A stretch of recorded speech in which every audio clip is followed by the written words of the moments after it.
Before AB5, to determine whether a worker was properly classified as an independent contractor or an employee, California courts used this test called the Borello test.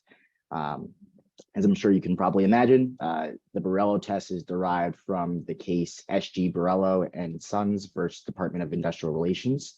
The Borello test is also known as the right to control test, and it provides a list of several factors to consider in making the determination whether an employee is an independent, or a worker, excuse me, is an employee or an independent contractor. So ultimately, the Borello test focuses on one really important question, and that's just the extent of control the hiring entity has over the worker.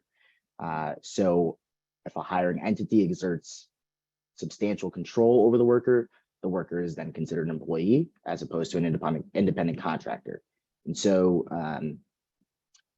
the worker must show that the hiring entity has substantial control over them in order to show that they're an employee. In 2018, things shifted with this decision in Dynamex Operations West versus Superior Court. And there, rather than having to demonstrate that a worker was subject to the control of the hiring entity to demonstrate that the worker was an employee, they kind of flipped the script. And they said the California Supreme Court said any worker who performs work for a business is presumed to be an employee. So the default is always going to be the employee. And the Dynamex came up with, and that's the presumption, right? We're going to presume that every worker who performs work for a business is an employee. But that's a rebuttable presumption. The Dynamex court came up with the ABC test in order to rebut that presumption. So to rebut the presumption that the worker is an employee, we use the ABC test to determine if they're an independent contractor. And so we'll go to the next slide and talk about, well, obviously, what is the ABC test? The ABC test has three elements that all need to be met in order to establish that the worker is an independent contractor. And so workers in the trucking industry are unlikely to pass the test, which has three prongs, A, B, and C.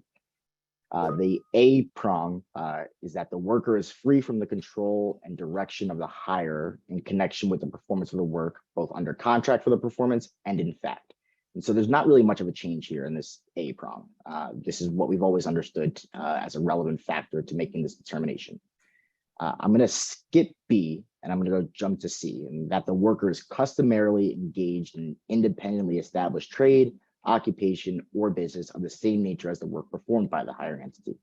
Typically not hard to satisfy this element. You can create their own LLC or what have you.